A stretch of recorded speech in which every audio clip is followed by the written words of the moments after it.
بسم الله الرحمن الرحيم. الحمد لله رب العالمين حق حمده، والصلاة والسلام على خير خلقه محمد وآله الطيبين الطاهرين وصحبه الأكرمين ومن دعا بدعوته واهتدى بهدي وصار على دربه إلى يوم يبعثون.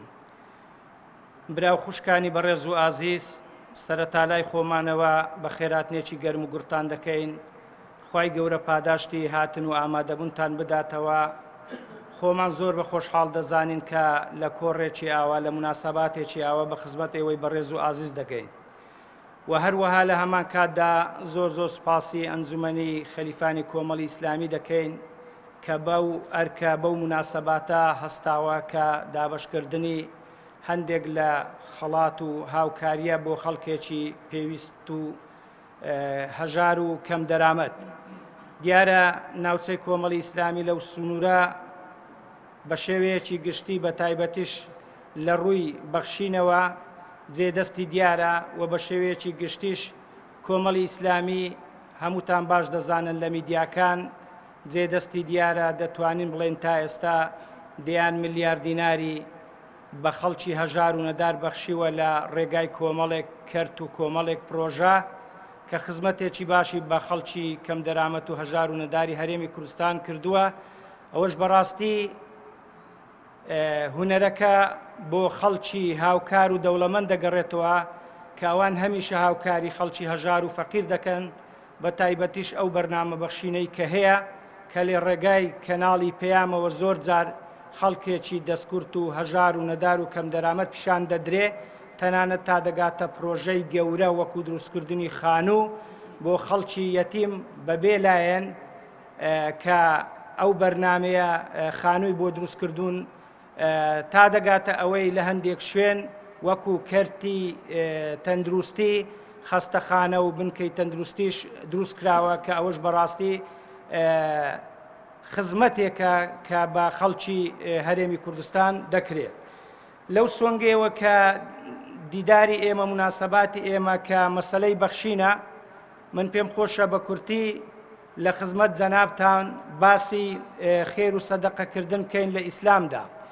با بزانین بەڕێزینە ئایا لە ڕوانگەی قورئان و سنەتەوە خێرکردن و ماڵبەخشین لە پێناوی خوای سوبحانە وتەعالە چییە و چۆنە؟ خوای گەورە لە قورئانی پیرۆزدا چۆن باسی مەسەلەی خێرکردنمان بۆ دەکا؟ پێغەمبەرەکەشی صلی الله علیه وسلم بە هەمان شێوە چۆن باسی ماڵبەخشینمان بۆ دەکا بۆ ئەوەی ئەو کەسانەی کە خوا پێداون، ئەو کەسانەی کە دەوڵەمەندن، خوای سوبحانە وتەعالە لوتفێکی لەگەڵدا کردوون هەمیشە ماڵی خۆیان ببەخشن. کاتێک کە ئێمە تەماشای ئەو ئایەت و ئەحادیثانە دەکەین بەڕاستی دەبێ ڕامان بچڵکێنن، زۆر هاندەر بن بۆ ئەوەی ئەو کەسەی کە هەر شتێکی لەدەست دێ یعنی بتوانێ بیبەخشی، چونکە بەخشین ئەو ئایەت و ئەحادیثانەی کە ئێستا دەیان خەینە ڕوو پێمان دەڵێن کە چەند گەورەیە، چەند بەخێرە، چەند بە ئەرزشە، لە مقابلدا لە ڕۆژی قیامەتێ خوای سوبحانە وتەعالە چەند ئەجر و پاداشمان دەداتەوە. لە هەمان کاتیشدا خەڵکێکی هەژار و نەدار بۆ ئەوەی دڵی بەخۆی نەسووتێ کاتێک کە خوای سوبحانە وتەعالە بەشی ژیانیوی بەو شێوە داناوە، ئەوەی دەوڵەمەندە، ئەوەی فەقیر و هەژار و نەدارە، هەر هەمووی خوادانە، هەر هەمووی لەلایەن خوای سوبحانە وتەعالایە، هەمووشی تاقیکردنەوەی خوای سوبحانە وتەعالایە. چ دەوڵەمەندە چ فەقیرە دەبێ بە بەشی خۆی ڕازی بی و شکرانەی ناز و نیعمەتی خوای گەورەش لەسەر بکە. بەڕێزان ئازیزان، بەخشین کە وشەیەکی کوردیە لە ڕووی زمانەوانیەوە زۆر جار گوێمان لێ دەبی کە دەگوترێ خێر و سەدەقا. خێر و سەدەقە هەرچەندە وشەیەکی عەرەبیە، ئەگەرنا لە ڕووی زمانی عەرەبی چەند وشەیەک بەو مانایە دێ. یەک پێی دەگوترێ خێر، سەدەقا، ئینفاق، تەتەوع، زەکات. لە مستەلەح و زاراوەی قورئاندا سەدەقە و زەکات بە یەک مانا دێ، تەنیا زەکات بەکار نەهاتووە بەڵکو سەدەقەش بە مانای زەکات بەکاردێ. بۆیە کاتێک کە ئێمە دەڵێن خێر و سەدەقە واتە هەم خێری تەتەوع دەگرێتەوە کە سنەتە، کە ئینسان بە مەحضی خۆی بە ڕەزامەندی خۆی بە دڵی خۆی بە ئیختیاری خۆی ئەم خێرە دەکا بەڵام سەدەقە وەکو زەکات کە فەرزە ئەوە لە سونەت بەدەرە لە تەتەوع بەدەرە بەڵکو فەرزە واجبە ئەرچی سەرشانە ڕوکنێکە لە ڕوکنەکانی ئیسلام دەبێ ئینسان هەر کاتێک بڕێک لە سەروەت و سامان و دارایی هەبوو پێی خۆشبی یا پێی ناخۆشبی بیبەخشی چونکە ئەو ماڵی کە هەیەی هی خۆی نییە بەڵکو هی خوای سوبحانەهو وتەعالایە بۆیە دەبێ فەرمانی خوای سوبحانەهو وتەعالا جێبەجێ بکات. جا من بە کورتی ئەم بابەتە لە چەند تەوەرێکدا باس دەکەین بۆ ئەوەی زیاتر لە ڕوانگەی ئیسلامەوە لە ڕوانگەی قورئان و سنەتەوە باسی ئەهمیەت و ئەرزش و قیمەت و خێر و بەرەکەت و ڕۆڵ و کاریگەر و پلە و پایەی خێر و سەدەقە و بەخشین بزانین و بکەین. تەوەرەی یەکەم جۆرەکانی خێر و سەدەقەکردن لە ئیسلامدا چین؟ با بزانین ئایا لە ئیسلامدا چەند جۆرە خێر و سەدەقەمان هەن؟ ئایا ئینسان دەکرێ ئیلا بە یەک جۆر یعنی لە خێر و سەدەقە بگا بە یەک جۆر خێر و سەدەقە بکە؟ نە، بەڵکو چەند جۆرێکن بۆ ئەوەی دەوڵەمەندان وا تێنەگەن ئیلا خێرکردن یەک جۆرە و خەڵک بەگشتی وا نەزانی خێرکردن تەنیا یەک جۆرە. جۆری یەکەم لە خێرکردن بریتیە لە خێرکردنی فەرز، ئەوەی تر بریتیە لە خێرکردنی سنەت. خێرکردنی فەرز چییە؟ خێرکردنی فەرز وەکو زەکاتدان.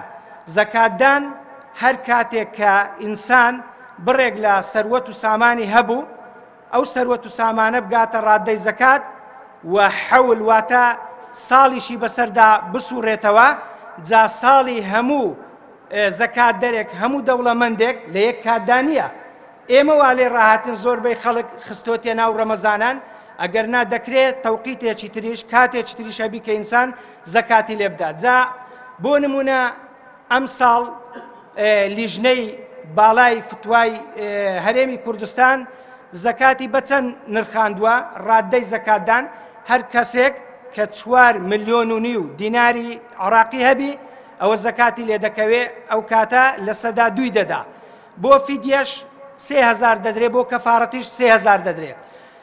ئەم زەکاتدانە فەرزە، واجبە، فەرضی عینە، فەرضی کیفایە نییە یەکێک بتوانی یەکێک لە جێ یەکێکدا و ئەرکەکەی لەسەر شانی هەستی، بەڵکو فەرضی عینە واتە فەرزە لەسەر خودی تۆ، لەسەر خودی کەسەکە، لەسەر عینی کەسەکە. کەس ناکەوێتە بری کەس، کەس بەبەر کەس ناکەوی، هەر کەسێک دەبێ لە جیاتی خۆی بداتن. بە تەکید هەمومان دەزانین ئیسلام لەسەر 5 ڕوکن بیناکراوە، یەکێک لەوانە بریتیە لە زەکات، کەواتە زەکات ڕوکنێکە لە ڕوکنەکانی ئیسلام. ئەگەر ئینسان نەیدا نەقوستانە، ئەگەر بڕوای پێ نەبی ئەسڵەن پێی کافر دەبی، پێی لە ئیسلام دەردەچی، لەبەرەوەی کۆمەڵێک ئایەت و ئەحادیث لەسەر مەسەلەی زەکاتدانن. خێر و سەدەقەی سونەتیە، خێر و سەدەقەی سونە و تەتەوع هەموو خێرێک هەموو بەخشینێک، یعنی ئینسان ئەگەر توانای هەبی کەم بی زۆر بی لە هەر کاتێکدا بیکاتن. بۆ نمونە هەر کاتێک کەسێکت دیت پێویستی پێیە، خێری پێدەشێ، فەقیرە، هەژارە، نەدارە، پارە و پولی نییە، کەلوپەلی ناوماڵی نییە، جلوبەرجی نییە، ئەوە پێویستی پێیە وەکو دەوڵەمەندێک ئەتوو وێڕای زەکات بۆت هەیە، بەڵکو پێویستە، بەڵکو شتێکی زۆر باشە خێر بە خەڵکی هەژار و نەدار بکەی. لە مقابلیشدا بە تەکید خێرێکی زۆرت بۆ دەنووسرێ. ئەگەر ئینسان ئیلا لیلا ئەم خێرە ئەنجامدا لەوانەیە بەقەت زەکاتەکەش خێری لە بۆ بنووسرێ. بە بەڵگەی ئەوەی خوای سوبحانەهو وتەعالا دەفەرمێ الذين ينفقون أموالهم بالليل والنهار سرا وعلانية. دەفەرمێ ئەو کەسانەی کە ماڵی خۆیان لە پێناوی خوای سوبحانەهو وتەعالا دەبەخشن، بە شەو دەیبەخشن، بە ڕۆژ دەیبەخشن، بە ئاکشکرا دەیبەخشن، بە نهێنیش دەیبەخشن، فلهم أجرهم عند ربهم. لە مقابلدا خوای سوبحانەهو وتەعالا دەفەرمێ ئەو کەسانە بەڕاستی خێر و پاداشتێکی زۆر گەوریان بۆ هەیە، ولا خوف عليهم ولا هم يحزنون. و لە ڕۆژی بەرێش لە ڕۆژی قیامەت کاتێک کە شوێنێکی زۆر ناخۆش و زۆر بەدەهشەت و پڕمەترسیدارە، ئەوە خوای سوبحانەهو وتەعالا ترس و بیمی لەسەر هەڵدەگری. لە مقابلی چێ؟ لە مقابلی ئەوەی زەکاتی داوە، لە مقابلی ئەوەی خێر و سەدەقەی کردووە، لە مقابلی ئەوەی دەستی دەستکورت و هەژار و نەدارێکی گرتووە. و هەروە پێغەمبەر سەلات و سەلامی خوای لەسەر بێ دەفەرمێ ئەفضل الصەدەقەتی سەدەقەتون فی ڕەمەضان، باشترین سەدەقا، خێرترین سەدەقا، چاکترین سەدەقا بریتیە لە سەدەقا لە ڕەمەزان. بۆ چونکە لە حەدیثێکی تردا هاتووە پێغەمبەر سەلات و سەلامی خوای لەسەر بێ دەفەرمێ وەکانە ئەجوەد ما یەکون فی ڕەمەضان، دەفەرمێ پێغەمبەر سەلات و سەلامی خوای لەسەر بێ ڕوحمان بە قوربانی بی کاتێک کە ڕەمەزان دادات زیاتر خۆی بۆ پەرستشەکان و عیبادەت و خواپەرستیەکان توند و تۆڵ دەکردووە، لە هەموو ڕوێکەوە زیاتر جوهدی دەکرد، هەوڵی دەدا حتا بە خۆی و بە خانەوادەکەی خۆی کە کۆمەڵێک ئەحادیثی لەسەرا بە تایبەتیش بۆ مەسەلەی بەخشین زیاتر لەو کاتە کە ڕەمەزان بوو دەیبەخشی و سەخی بوو. بینە سەر تەوەریەکی تر شێوازەکانی خێر و سەدەقەکردن لە ئیسلام. ئایا ئێمە تەنیا ڕێگایەک شێوازێک ئوسلوبێکی خێر و سەدەقەکردنمان هەیە یا چەند جۆرە مەجالات و بوار و شێواز و ڕێگا و ئەسالیبی خێرکردنمان هەیە؟ بە تەئکید زۆرمان هەن. بۆ نمونە خۆی سوبحانەهو وتەعالە دەفەرمێ وأنفقوا مما رزقناهم سرا وعلانية، دەفەرمێ باسی کۆمەڵێکی ئیماندار دەکا یا فرمانیان پێ دەکا، دەفەرمێ لە پێناوی خۆی سوبحانەهو وتەعالە ببەخشن. چۆن بیبەخشن؟ بە ئاشکرا هەر بیبەخشن، بە نهێنی هەر بیبەخشن. لەوانەیە لە نێو ملەتی ئێمە زۆر جار ئەم چەمکە ئەم مەفهومە باوبی یا بە هەڵە تێگەیشت بین پێمان وابی ئیلا خێر دەبێ بە نهێنی بکرێ. کورد دەڵێ دەستی ڕاست بیبەخشی دەستی چەپ پێی نەزانێ، بەڕێزینە شەرت نییە ئیلا وابی. گرنگ نیەتی ئینسانە کە خۆی بۆ خوای گەورە یەکلا بکاتەوە ئیلا لیلا خێرەکە بکە، بەشی کەس و حسەی کەس تێکەڵ نەکا، کەس نەکاتە شەریکی خۆی سوبحانەهو وتەعالە. ئەگەرنا زۆر ئاساییە ئینسان لە مناسەباتێکی ئاشکرا یا لە بەرچاوی خەڵکیش، بۆ نمونە مزگەوتێک دروست دەکرێت مەشروعێکی ئیسلامیە خێر بە خەڵک بکا و خێر بکە، بەڵام لێرەشدا دەبێ ضەبتی نیەتی خۆی بکە، ڕەبتی نیەتی خۆی بکە بە خوای سوبحانەهو وتەعالە. خۆ ئەگەر ئینسان بە نهێنی بە پەنهانیش خێر بکە، ئەگەر نیەتی بۆ خوای سوبحانەهو وتەعالە نەبی ئەوە بە تەئکید لێی وەرناگیرێ. إنما يتقبل الله من المتقين. خوای سوبحانەهو وتەعالە کە قبولی دەکا کە وەری دەگری لە چێ وەری دەگری؟ لە خواناسان، لە خواپەرستان، لە خواترسان.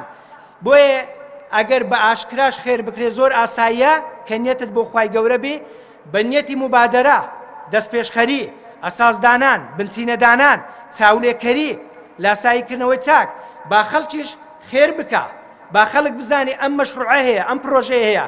هەموو پرۆژەیەک ئیلا ئەگەر بە نهێنی بکرێ لەوانەیە نەتیجەیەکی باش و ئەوتۆی نەبێ. تەوەریەکی تر ئادابەکانی خێر و سەدەقەکردن لە ئیسلامدا چین؟ با بزانین ئینسان ئەگەر خێر و سەدەقەی لە پێناوی خوای سوبحانەهو وتەعالە کرد چ جۆرە ئادابێک هەیە مڕاعاتی بکە، چ جۆرە مقەویمات و بنەمایەک هەیە مڕاعاتی بکە.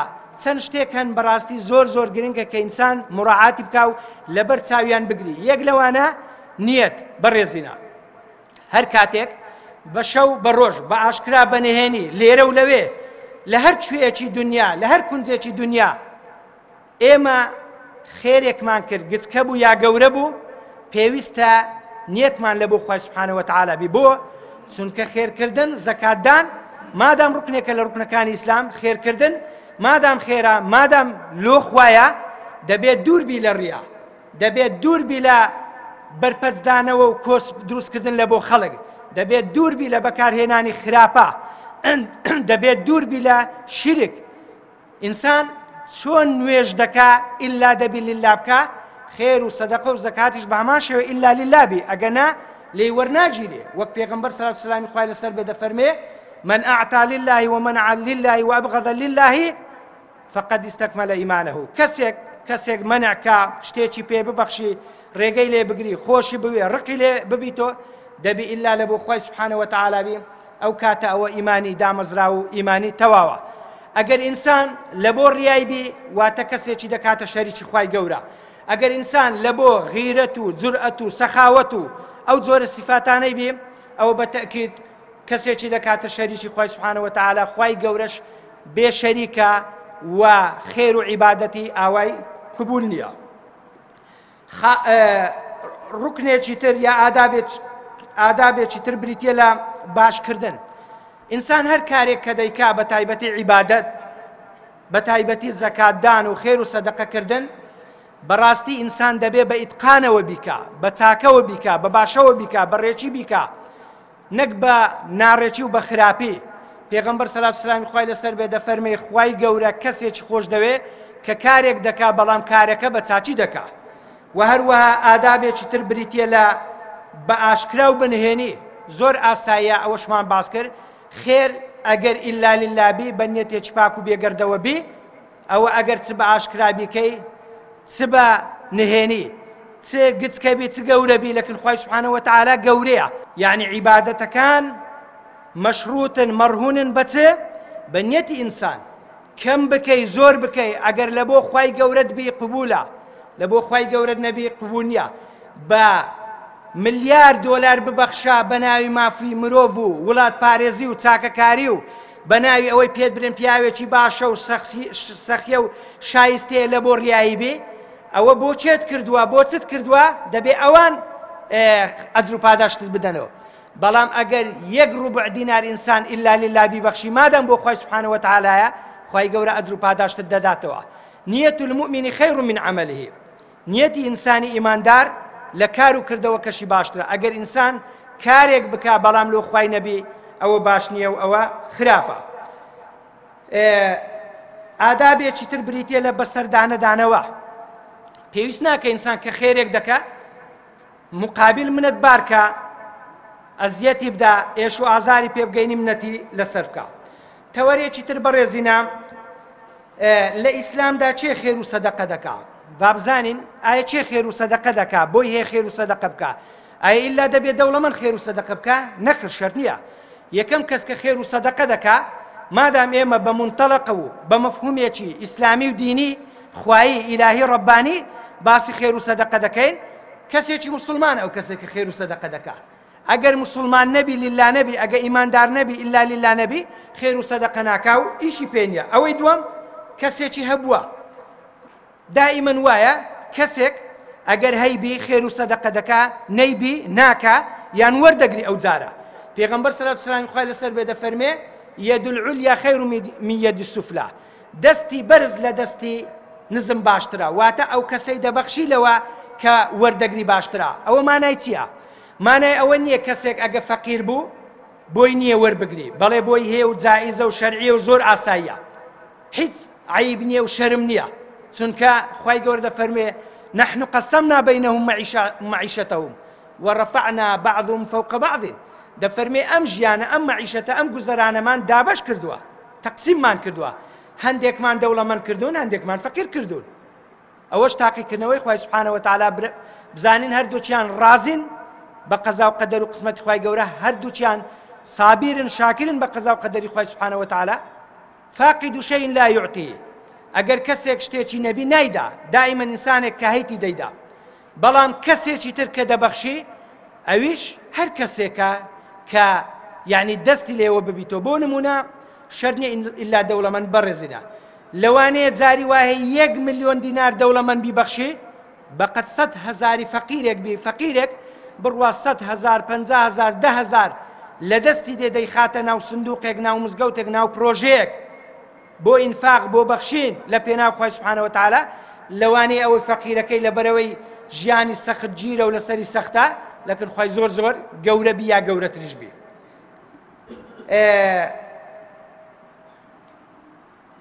گوتمان لە ئیسلامدا چێ خێر و سەدەقە دەکا ئەو جۆرە کەسانە؟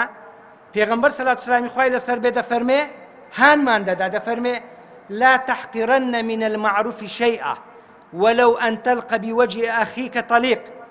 دەفەرمێ ئاگادار بن لە خێرکردندا لە چاکەکردندا لە خواپەرستیدا گاڵتە بە هیچ شتێک ناکرێ، بەکەم ناکرێ. هیچ کەسێک پەیوانە بی ئەگەر ڕوبع دینارێکی دا کەسێک ئەوە نەخۆی پێیکەم بی نەمقابلەکە ئەوانەی دەیبینن پێیکەم بی، ئەوەی لە دەستی دێ مادام دەیبەخشی بابی بەخشی زۆر زۆر ئاسایە نابێ گاڵتەی پێ بکرێ. تەوەرێکی تر لە ئیسلامدا خێر و سەدەقە بەچێ دەکرێت؟ بابزانین خێر بەچێ دەچی و بەچێ دەکرێت؟ طبعا خێر بە خەڵک ئەوە ئەگەر چی بۆ زەکات 8 سنف لە قورئانی پیرۆز داهاتون، ئێمە 4 جۆرە کەس و سنف لێرە وەردەگرین کە زۆربەی خەڵکی دەگریت و یەک خەڵکی هەژار و نەدار و نەبوو، یەکیان خەڵکی قەرزار کابرایەک یعنی قەرزارە پێویستی پێیە، ئەوەی تر ڕێبوار جاری وا هەیە ڕێبوارێک بەرەو وڵاتێک بەرەو شوێنێک دەڕوا لەوانێ پارەی لەبەر ببڕێ و پێویستی پێبی، یعنی زۆر ئاسایە و تەبیعیە و مەشروعە خێری پێ بکرێ. ئەوەی تر خەڵکی پێویست هەر کەسێک بەڕێزینە جاری وا هەیە مەسئولێکە تێدەشتێ و نانی نامینێ بیخوا، جاری وا هەیە ملیاردێرێکە و تێدەشتێ و نانی نامینێ بیخوا، جاری وا هەیە ساحب جاه و پلە و پایە و مەسەلەن خان و بەرەو ئەوانەیە دەبینی تێدەشتێ و هیچی نییە، یعنی خۆ تەبیعی ئەوە پێویستی پێیە. جاری وا هەیە کەسێک کوردەڵێ زجی تێر ئاگای لە زجی برسی نییە، ناو ماڵی خۆی لە ڕەفاهێت و خۆشگوزەرانیدا دەژی، گومانی واش بە هەموو خەڵک دەبا، وا دەزانێ هەموو خەڵک دەوڵەمەندە، هەموو خەڵک یعنی بێ محتاجە و کەس پێویست پێ نییە، لەوانەیە ئەوە پێویستی بە نانی جەژن هەبی، بە جل و بەرگ هەبی، بە کەلوپەل هەبی، بە پانکە هەبی، بە موبەریدا هەبی، ئەوە زۆر زۆر پێویستە، زۆر تەبیعی و زۆر شەرعیە کە بۆی بکردێ و خێری پێ بکرێ. وەکو خوای گەورە دەفەرمێ باسی ئەو هەشت سنفەی دەکا کە شەرحی ناکەین بۆی درێژی نەکەین و دەفەرمێ إنما الصدقات للفقراء والمساكين والعاملين عليها والمؤلفة قلوبهم وفي الرقاب والغارمين وفي سبيل الله وابن السبيل فريضة من الله والله عليم حكيم. وهروا پیغمبر صلى الله عليه وسلم خوای لەسەر بێ دەربارەی ئەوەی خێر بەچێ دەکرێ یا بەچێ دەچی لە حەدیثێک دەفەرمێ إذا أنفق الرجل على أهله نفقة وهو يحتسبها كانت له صدقة. دەفەرمێ ئەگەر کەسێک سەرداری ماڵ وەکو پیاو خێری بە خاو خێزانی خۆی کرد بە مناڵەکانی خۆی کرد، ئەگەر نیەتی وابوو کە ئەوە خێرە بە نیەتی خێر بوو ئەوە بۆی بە خێر دەنووسێ. بەڕێزینە تا ئێستا ئێمە وا تێ ناگەین، ئێمە وا تێ دەگەین خێرکردن بە خەڵکی نزیک دروست نییە. بۆ نمونە دوو برا هیچ تیجارەتیان بە یەکەوە نییە، ماڵیان لە یەک کردووە، میراتیشیان دابەش کردووە، یەکێکیان دەوڵەمەندە یەکێکیان فەقیرە، زۆر تەبیعیە شەرعیە دەوڵەمەندەکە زەکات بداتە برایەکەی فەقیری یا خێری پێ بکاتن، بەڵکو پێویستیشە خوای گەورە دەفەرمێ الأقربون أولى بالمعروف، ئەوانەی کە لێت نزیکترن لە پێشترن بە خێر پێکردن. ئێمە پێمان وانە بێ ئەگەر خێر بە خاو خێزانمان کەین، واللهی ئەگەر لله بینێتمان لە بۆ خوای گەورە بی ئەو مەساریفەی کە ئینسان لە خاو خێزانی خۆی دەکا بەسەر بەرزی بە خێوی دەکا محتاجی دەستی نامەردی ناکا، یعنی ئەوەش هەر خێرە، زۆر زۆریش خێرە و زۆر تەبیعیە. و پێغەمبەر صلی الله علیه و خوای لەسەر بێ دەفەرمێ إن أعظم الصدقة لقمة يضعها الرجل في فم زوجته. دەفەرمێ گەورەترین و باشترین پارو تیکە لقم خواردن خۆراک سەدەقە زەکات ئەوەیە کە پیاو دەیداتە خاو خێزانی خۆی. جا خاو خێزان چ بە معنای ئافرەت چ بە معنای ماڵ و مناڵەکان جا ڕەگەزی کچ بن یا کوڕ بن. بەڕێزان تەوەرێکی تر لە ئیسلامدا ئەو شتانە چین کە خێر و سەدەقیان پێ دەکرێت؟ ئایا ئەو شتانە چین کە مادەی سەدەقە پێکردنن دەکرێنە سەدەقە؟ ئایا خێر و سەدەقە تەنیا بە پارە دەکرێت وەکو ئێمە وا دەزانین ئللا زەکات لە پارەی دەکەوی یا خێر و سەدەقە بە پارە دەکرێت؟ بەڵکو خێر و سەدەقە بە کۆمەڵێک شت دەکرێت وەک ئەو شتانە یەک پارە و پول. بەڕێزینە خێر و سەدەقە بە پارە و پول دەکرێت، هەر کەسێک پارە و پولی هەبی دەتوانێت خێر و سەدەقەی پێ بکە. ئەوەی تر زێر و زێو، ئەوەی تر کەلوپەل، هەر ئەشیایەک هەر کەلوپەلێک لێت زیادە بە کەلک خەڵک دێ پێویستت پێ نییە، مەسەلەن دەوڵەمەندی لۆی دەکری یا لە ماڵتا دەتوانی بیدەیە. و هەروەها خواردەمەنی ئازوقا ئەرزاق و دانەوێڵە ئەوانە هەمووی مەوادی قوتن، خواردنن، خۆراکن، پێژیانن، گوزەرانن، دەکرێت خێر و سەدەقە بەوانش بکرێت.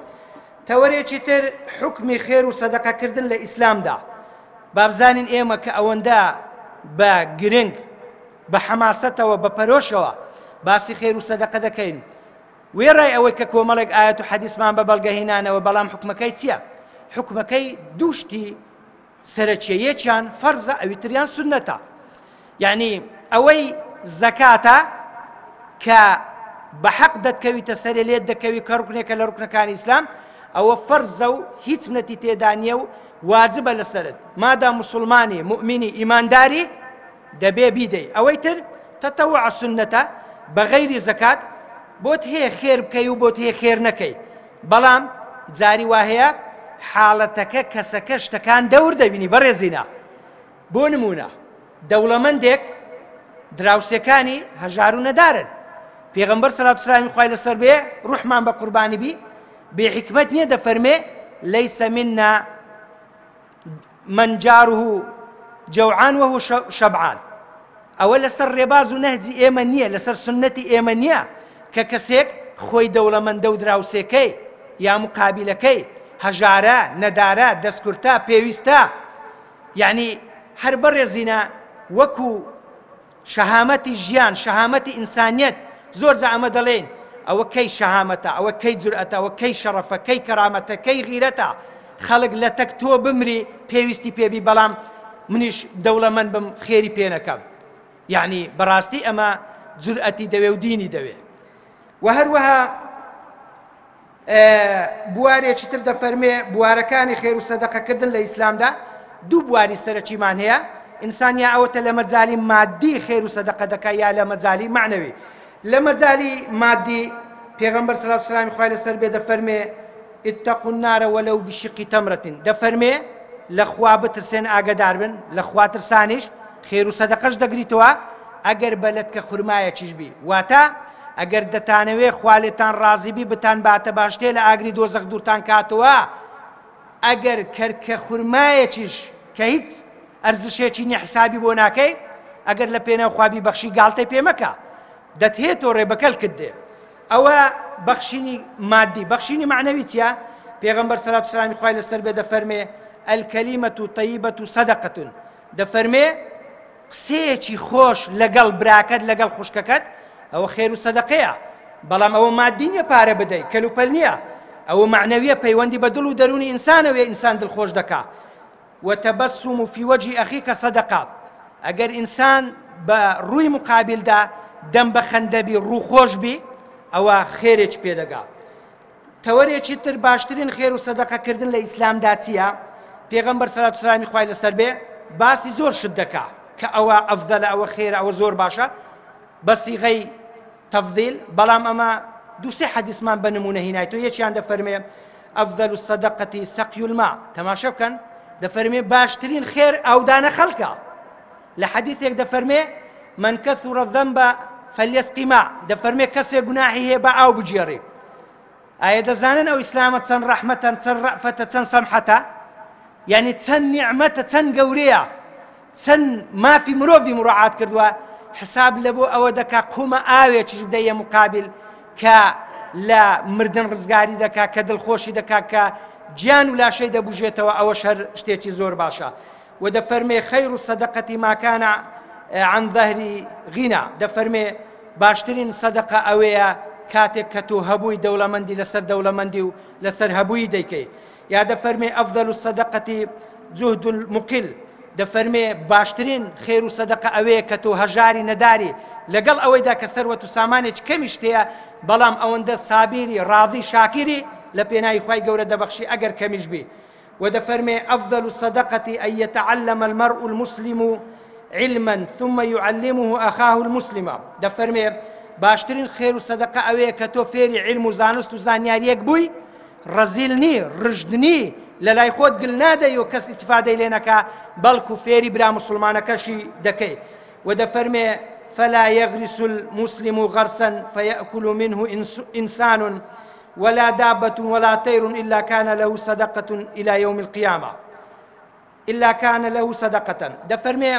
ئەگەر ئینسان نەمامێک بچێنی بە مەبەستی ئەوەی بەروبوومی لێشین بی ئەگەر ئینسانێک لێی بخوا ئەگەر تەیرێک لێی بخوا ئەگەر دڕ و جانەوێرێک حیوانێک لێی بخوا ئەوە ئیلا خێری پێدەگا بەڕێزینە تەوەرێکی تر گرنگی و پلە و پایە خێر و سەدەقەکردن لە ئیسلامدا چییە و چۆنە خوای گەورە فرمان بە سەدەقەکردن دەکا لە کۆمەڵێک ئاەت بۆ نمونە دەفەرمێ يا أيها الذين آمنوا أنفقوا مما رزقناكم من قبل أن يأتي يوم لا بيع فيه ولا خلة ولا شفاعة دەفەرمێ ئەی ئیماندارینە لە پێناوی خوای گەورە ببەخشن لەو ماڵە ببەخشن کە خوای گەورە پێی داون کەی بیبەخشن بەر لە ڕۆژێک کە تووشی دەبن پێتان دەگا کە ڕۆژی قیامەتەیە لەو ڕۆژەدا نا تیجارەت و بازرگانی و مامەڵە و کرین و فرۆشتنی تێدایە، نەبرادەراتی و دۆستایەتی و ناعەدالەتی و یعنی مەسەلەن خوارکردنەوە و خوار و خێچی تێدایە،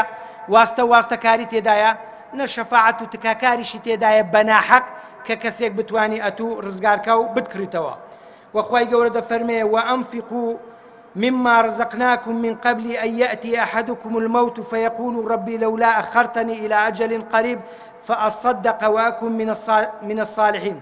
دەفەرمێ ببەخشن لەو ماڵەی کە خوای گەورە پێیداون پێش ئەوەی هەر یەکێک لە ئێوە تووشی مردن بی و مردن یەخەی بگرێ، نەکو دوایە پەشێمانی بیتەوە مەدحی خۆی بکە خۆی پێ هەڵکێشی بڵێ خوایە ئەگەر بێت و ئەمن نەمرێنی یەک سات مۆڵەتم دەی بمجێڕی و دنیای و ژیانم تاخیر بکەی، ئەوە بەڕاستی ئەمن لە پێناوی خوای گەورە دەم بەخشی و ئینسانێکی زۆر باش دەبووم.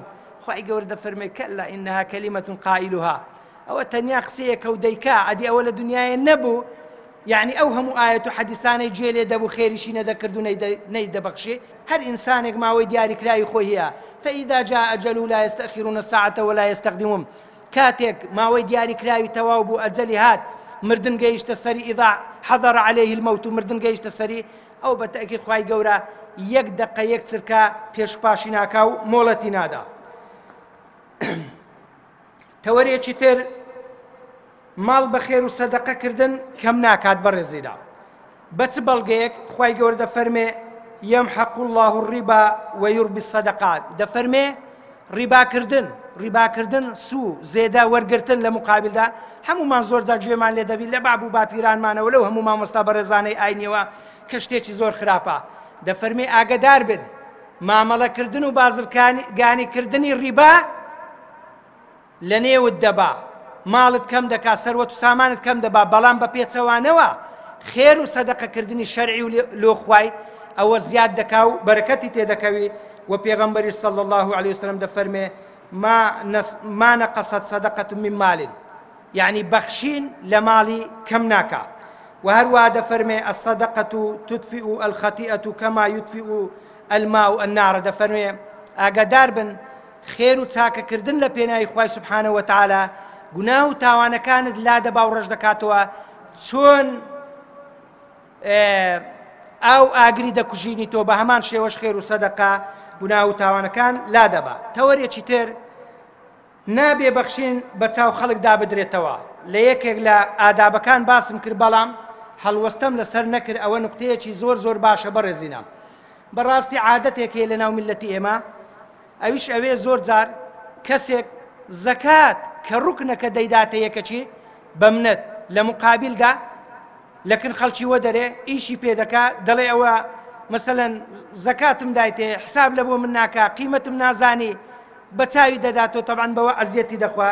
خوای گەورەش دەفەرمێ يا أيها الذين آمنوا لا تبطلوا صدقاتكم بالمن والأذى. دەفەرمێ ئاگادار بن خێر و سەدەقە و چاکەکردنی خۆتان بەمنەت لەسەرکردن بە ئەزیەتدان بەتاڵ مەکەنەوە، پوچی مەکەنەوە.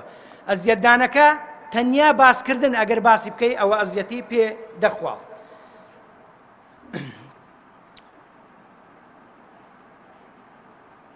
تەوەریەکی تر بە حەقەت هەر یەکە لەو تەوەرانە کۆمەڵێک ئاەت و حەدیثمان بۆ ئامادەکردبوون، بەڵام لە بەرەوەی بوارمان بەدەستەوە نیە، یعنی هەموو ئاەت و حەدیثەکان ناخەینە ڕوو بۆی بەرەو کۆتایی بچین کە دواتەوەرە مەسەلەی بەخشین لە پێناوی غەیری خوای سبحانه وتعالى. ئایا شتی وا هەیە خەڵک لە پێناو غەیری خوا ماڵی خۆی ببەخشی؟ بەڵێ بەڕێزینە، خەڵکانێک هەیە ئللا لە پێناوی خوای گەورە سەرۆت و سامانی خۆی دەبەخشی، بە پێچەوانە و شەوە خەڵکەک هەیە لە پێناوی غەیری خوا دەبەخشی، بۆ دروستکردنی کۆسپوتەگەرە لە ڕێگای دینی خوا دەبەخشی، یا بۆ مەدح و سەنا و سەخاوەت، بۆ ئەوەی پێی بڵێن ئەوە سەخیە، ئەوە دەوڵەمەندە، ئەوە کەسایەتیە، ئەوە مافی مرۆڤ دەپارێزی، لەگەڵ مافی مرۆڤدایە. هەر یەکە لەوانە بۆ دنیایە، دەبێ خێر و پاداشتی خۆی لە دنیا وەربگریتەوە. بۆچی بەخشیوە و بۆچی بەخشیوە لەوی وەرگریتووە؟ بەڵام ئەگەر لە بۆ خوای گەورەیە ئەوە لە خوای گەورە وەردەگریتەوە. خوای گەورەش دەفەرمێ إن الذين كفروا ينفقون أموالهم ليصدوا عن سبيل الله فسينفقونها. دەفەرمێ هەر کەسێک سەروەت و سامانێک لە پێناوی خوای گەورە ببەخشی بۆ ئەوەی کۆسپوتەگەرە لە ڕێگای دینی خوا دروستکە لە پاشان دەیبەخشی ثم تكون عليهم حسرة ئەو سەروەت و سامانە بۆی دەبێتە هەژاری نەداری جێی داغ جێی کەسەر ثم يغلبون.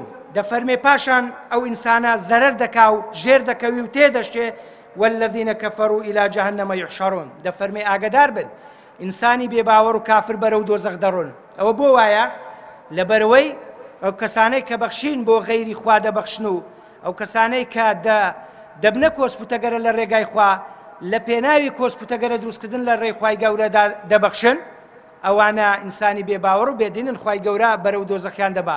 ئایا ئینسانی وایە بەڵێ ئەرێ وەڵا ئیوا هەیە شەو ڕۆژ بۆ خوا ئیش دەکاوی وایە شەو ڕۆژ بۆ شەیتان و بۆ دنیا ئیوا هەیە شەو ڕۆژ بۆ سەرخستنی دینی خوای گەورە ئیش دەکا ئیواشەیە شەو ڕۆژ بۆ دروستکردنی کۆسپوتەگەرە و عواقیب و عراقیل و مەسەلەن مععقیبات دروستەکە لە پێناوی ئەوەی کە ئیسلام بەرە و نزولی و بەرە و نزمی بڕوە. و هەروە خوای گەورە دەفەرمێ والذين ينفقون أموالهم رئاء الناس. دەفەرمێ ئەو کەسانەی کە سەروەت و سامانی خۆیان دەبەخشن بەڵام بۆ ڕووپامایی دەیبەخشن بۆ ڕیایی دەیبەخشن بۆ ئەوی بڵێن ئینسانی سەخین دەوڵەمەندن باشن ولا يؤمنون بالله وبڕوایان بەخوا نییە ولا باليوم الآخر وبڕواشیان بە ڕۆژی دوایی نییە ومن يكن الشيطان له قرينا. ئەو ئینسانانە شەیتان دۆستیانە شەیتان هاوڕێیانە بۆیە لە پێناوی خوای گەورە نابەخشن فەساء قەرینا بەتەئکید شەیتانیش خراپترین دۆستە خراپترین دوژمنیشە. و هەروە خوای گەورە دەفەرمێ ولا ينفقون إلا وهم كارهون. خەڵکانێکیشان یعنی نابەخشن ئەگەر بشبەخشن ئللا بە تۆبزی دەیبەخشن بە جەبری دەیبەخشن بە نابەدلی دەیبەخشن بە نامورتەحی دەیبەخشن. و هەروە خوای گەورە دەفەرمێ والذين يكنزون الذهب والفضة. دەفەرمێ ئەو کەسانەی کە خەزێنەیان سەروەت و سامانێکی زۆریان لە لای خۆ کردیتە گەنجینە داڵدەیان داوە حەشاریان داوە ولا ينفقونها في سبيل الله لە پێناوی خوای گەورەش نایبەخشن فبشرهم بعذاب أليم. خوای گەورە دەفەرمێ ئاگدار بن مژدەیان پێ بدەن کە ئەو کەسانە سزایەکی زۆر سەخت و دژواریان لەسەر هەیە. بۆ چونکە خوای گەورە ئەو ماڵی بەو ئینسانە داوە ئەو جا ئەو ئینسانە ماڵ لە پێناوی خوای گەورە نابەخشی ڕەزی لە ڕژدا لە مقابلشدا زۆر جار دەچی ماڵ دەبەخشی بۆ ئەوەی کۆسپوتەگەرە لە ڕێگای دینی خوای گەورەدا دروستکە کەواتە سەرئەنجامی ئەوە تەنیا دۆزەخە تەنیا سزایە تەنیا خەشمی خوای سوبحانەهو وتەعالا. جا بەڕێزان ئازیزان ئەوەی کە باسم کرد چەند تەورێک بوون سەبارەت بە خێرکردن و بەخشین و سەدەقەکردن لە ڕوانگەی ئیسلامەوە هیوادارین بە پشتیوانی خوای گەورە وەمان لێبێ ئەوانەی کە دەوڵەمەندن ئەوانەی کە خوا پێداون ئەوانەی کە دەسڕۆن یعنی ببێتە مای ئەوەی کە بەڕاستی بەو ئایەت و ئەحادیسانە هان بدرێن و خۆمان تەیار بکەین وەلیان بەهرەمەند بین هانمان دەن بۆ ئەوەی خێر و سەدەقە بە خەڵکی هەژار و نەدار بکەین چونکە ژیان کاتیە ئەگەر خێر بکەین خێر نەکەین فەقیر بین هەژار بین دەوڵەمەند بین دەسەڵاتدار بین گەدا بین پاشا بین هەمووی کاتیە و دێ و دەڕوا و فانێ و بە كوتايده. سبحان ربك رب العزة عما يصفون وسلام على المرسلين والحمد لله رب العالمين.